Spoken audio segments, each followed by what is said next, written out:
Good afternoon, everybody, and welcome back to Procrastinator's Pit Stop. I am sitting here with a very special guest for you today. I am sitting here with Dr. Matthew Lederman, who is a board certified internal medicine physician who co founded Connection Docs, a multifaceted practice devoted to holistic healing and cultivating meaningful connections. And most noteworthy, also provided quite a bit of input on forks over knives as well. So, really excited to have you on the show today, Matthew. Thank you. Thank you for having me. Thank you for being here. We do have a lot of interesting ground to cover, but we do like to have an icebreaker in the show first. And the question for you today is which fictional character do you resonate with the most and why? So the fictional character that I resonate with most is probably the Flash, and it's just because I'm doing so many things and I go fast, I talk fast, I think fast, and it's not necessarily a good thing. I'm trying to slow down and be more present and a little more yeah, present, I guess.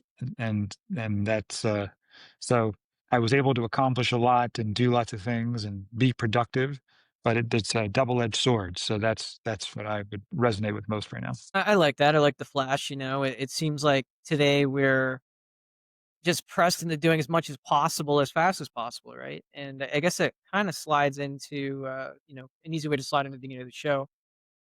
How would you define procrastination and what does it mean to you personally? So procrastination means to me that there's something that you think you should be doing, or there's a part of you that wants to do it, but then there's something that's preventing you from doing it. And what I find helpful is to connect, and this is where connection, I talk about self connection a lot, to pause and look and go internally and identify there's different parts inside of you. Anybody who's familiar with internal family systems, I like that approach. And although there's a part of you that sees the value of doing what you were thinking about doing, there's another part or multiple parts where there's a good reason they're not doing that, or at least not doing it yet. And before you force yourself to do something, it's important to connect to those parts that don't want to do something or have a concern or a fear or something else. And to me, through that connection, then something magical happens where either all of a sudden it becomes very easy to do what you thought you wanted to do, or with that new information and clarity, there's a shift in you and you head towards something else. Because I also um, teach nonviolent communication. And nonviolent communication is that everything we do is to meet needs. And when we're not doing something, it's also to meet needs. So, for example, if I think I need to mow the lawn, but I'm sitting and watching TV, maybe there's also a need for rest and a need for self care. Even though I want to, care for the house and make the house look good, there's also this other need. So when I connect to all of my needs, I'm like, oh, well, I really just could use some rest and some self care. And I also really want to get the house cleaned up and organized and looking nice. All right. So what can I do? What would really me? So when I connect to that need for self care and rest, one, it feels really good. Two, I can get clear on what strategies will meet that. And I'll be like, well, how long do I want to do that? Okay, well, there's maybe 30 minutes. How do I want to meet my need for rest? I'm going to sit and listen to some music, read a book, watch a show, and then maybe I'll do the long. But it's that there's what people think is just a mindless exercise actually causes shifts in the body that makes it where you'll be really surprised. All of a sudden, you met your need for rest. And you're like, okay, I'm ready to go mow the lawn now. Or after 30 minutes, you'll check back in and be like, oh, there's another need that's coming up now. Or maybe I'm not connected to the need that mowing the lawn will actually meet. I'm using mowing the lawn, it's pretty benign. That's the other thing is that I'm not going to do something if I'm not really connected to the needs that it's meeting. So for that also really helps. So not only is it connecting to the needs that you're meeting by not doing something, it's connecting to the needs that you would meet by doing something. Does any of that, how much of that makes sense?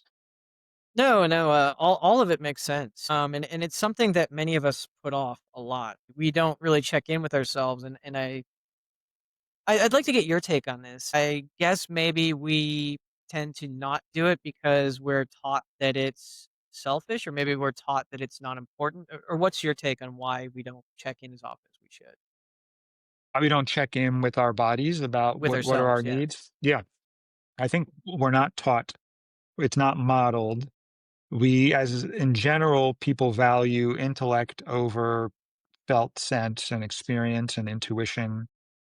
There's a wisdom in the body. There is an intuitive sense that we all have that we just think is just fluffy, that it's not a real thing. And I think there's a lot there. And ultimately what we're achieving, what we want in our lives, when I get down to it with everybody that I work with, is they want to feel alive and they want to feel fulfilled. And that's all about the body. So all the thoughts are things like, oh, if I get this good job, if I get to save this much money and I can retire, all of a sudden then something's going to happen. It always comes back to I'm going to feel alive and fulfilled.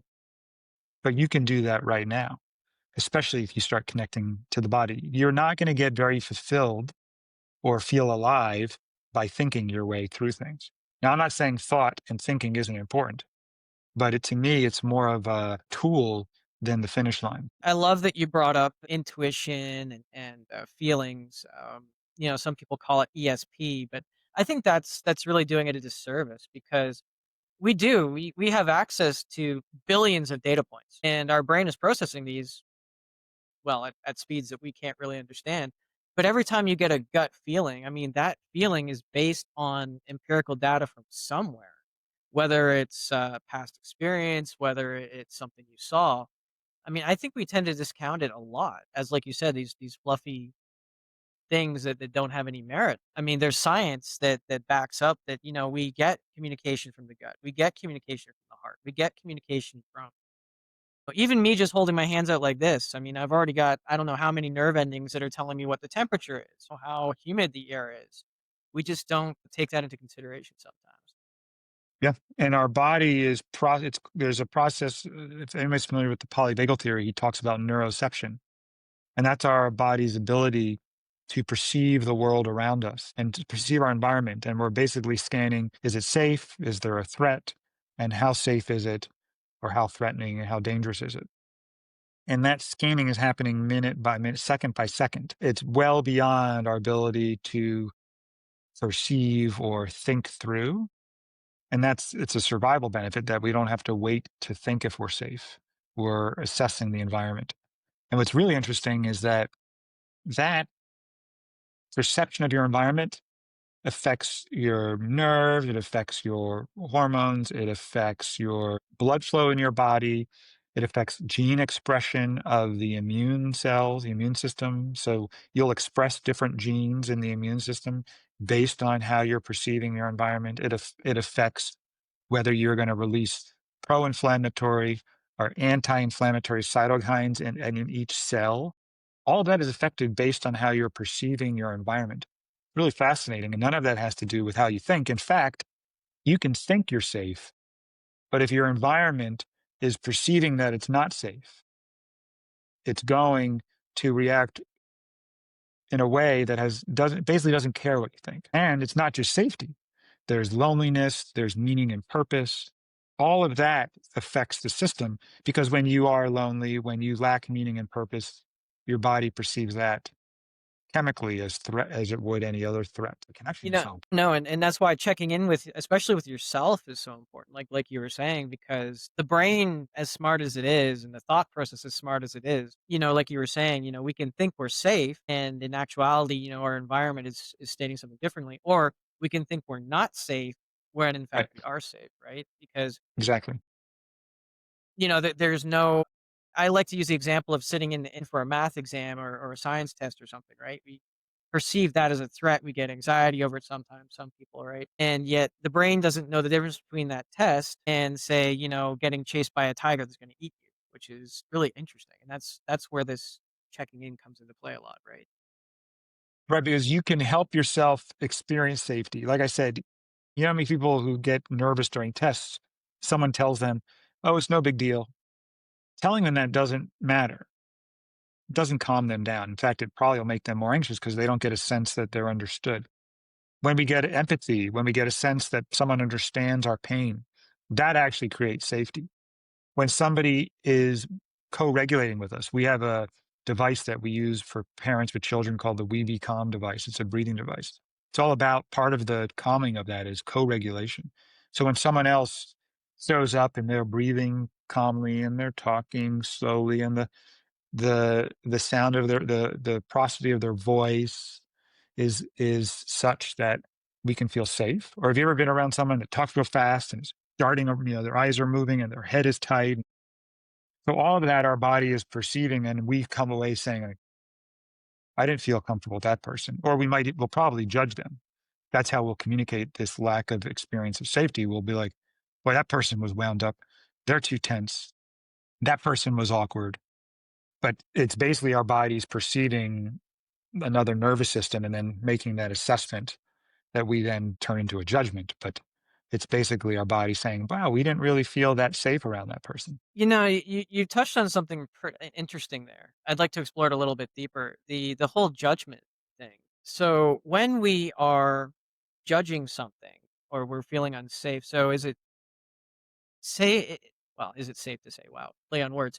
Is it safe to say that when we're in this sort of judging mentality that we are more inclined to feel more confident or more safe instead of just simply being in the moment, being present, which is what mindfulness essentially is what a lot of people say to, to help regulate and essentially make us feel safe. Would we feel safer in general if we didn't judge as much? Well, we can't control our judgments. Most of us have been socialized and educated to judge as a way of expressing what we like and don't like.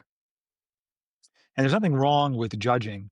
The goal is to not make moralistic judgments of other people, but we probably can't control that either because we've been so conditioned to do that. Even the television shows we watch, there's good guys, there's bad guys, there's right and there's wrong, and we have to beat up or kill the bad guys and the good guy, prevail. Like it's just, fed into us constantly. It's more important to notice when you're judging and then to sort of almost enjoy the judgment and then translate the judgment and transform it. So enjoying it meaning like we're not trying to make it go away, we're not blaming ourselves for it. Judgment, and also it's also important to differentiate judgment of other people versus discerning what we like. It's really good, important to judge what you like or don't like, but to say that the other person's wrong. So I don't. I like when someone asks me questions and doesn't just talk themselves without asking me questions. So, or I could judge that person and say they talk too much. Both are trying to communicate something, but one is connecting and one is very disconnecting. So if I have it, but I might have a thought, boy, that person doesn't shut up. It doesn't mean that's wrong. It just means, okay, that was a judgment. There's a need of mine that's not being met. My need to be heard and sort of there's a mutuality in our exchange and dialogue. Do I matter? Do they care about what's alive in me, or are they just talking and sharing what's alive in them? So those are some of the needs that are coming up in me. And then I can make a clear request that's connecting. Hey, it would really help me get a better sense of being part of this conversation with you if after you shared something you also asked what my experience was or how what my reaction is to what you just shared. So how does that feel to do that? Does that work for you?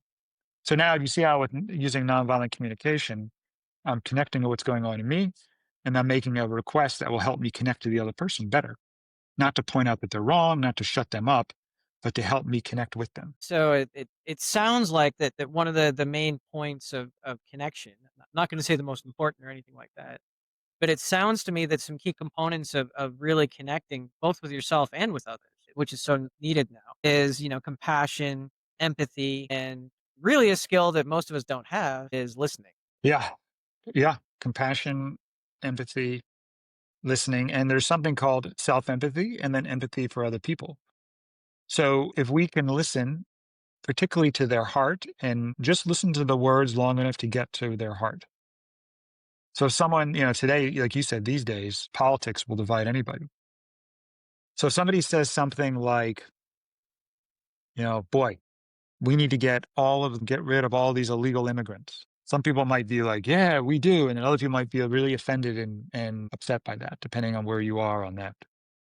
But either way, if you choose to hear or think that that person is racist, you're part of the problem at that point.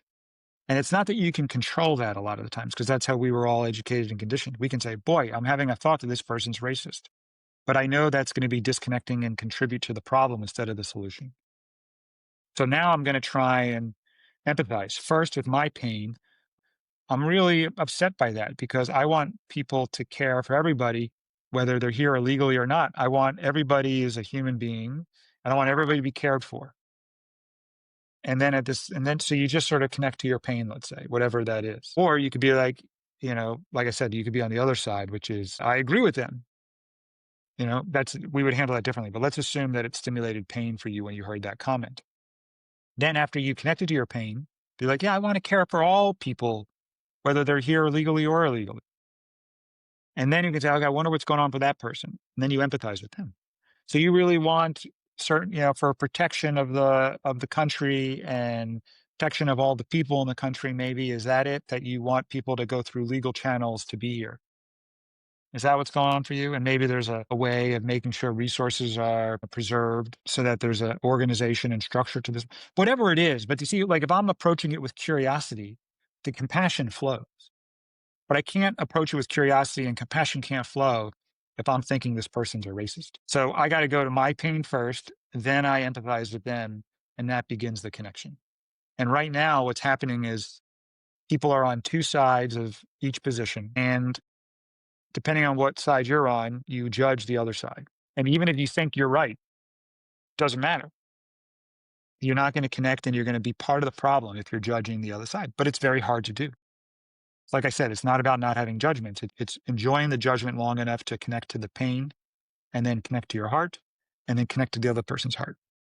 So I'll stop there. Does that make sense at all? No, that definitely makes sense, and it raises a question because, and I'd love to hear your take on this because I think it makes sense in my own head, but as I'm saying it, I want to see what you think about it. We would tend to yearn for connect. I mean, we're social animals, so we would yearn to have some sort of connection. And if we don't have any other way other than to either agree with group A or agree with group B, then we would tend to pick one of those just so that we could belong to something. So you're saying that the need to belong and be accepted by a group forces us to pick between one judgment or the other? Maybe that's too harsh a word, but I mean, subconsciously we want to be connected to something. So maybe that's a way that we look to connect. Yeah. Yeah, maybe. And my guess is it does meet some needs for a sense of togetherness and you don't feel as lonely. Maybe there's a sense of acceptance and even safety and shared reality when you're with a group that judges another group similarly to you. So it's going to meet some needs, but it's a tragic strategy because it's still disconnecting. So, for example, some people, the best empathy they can get is like, I'm so mad at my boss. He's so unfair. And their coworkers like, yeah, our boss, he's such a jerk. So they're both hating the boss together.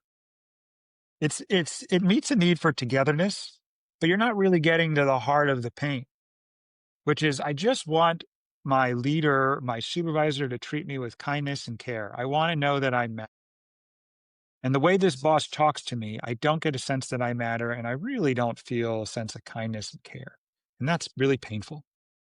Now you're getting to the heart. So when you judge the other person together, there's togetherness, but you're not getting to the heart, and the healing happens at the heart. And, that to me is you sort of squander that opportunity when you stay in the judgment. It even happened with my daughters last night. They were arguing over something and they're angry and we took some time connecting and I said to them, would you like some help? And they, yes. And then my older daughter I was like, hey, would you like to repair? So I don't want to repair. I'm too angry. I'm like, okay, well, let's do some empathy. Stay with the anger. Let's not try and make the anger go away because I know there's a part of you that thinks you shouldn't be angry and that you want to be nice to the other person. But let's stay in the anger. So she expressed her anger. I said, okay, I'll give you a heart hug, which is our term for empathy. And she's like, yeah, that's exactly what's going on. I want her to see my good intentions. She didn't, she just assumed I did this bad thing that I didn't do. And I would never treat her that way. So do you see how she started going to she was actually hurt. And I said, and then once she started off with the anger that I was hearing, and the other daughter who she was mad at was there.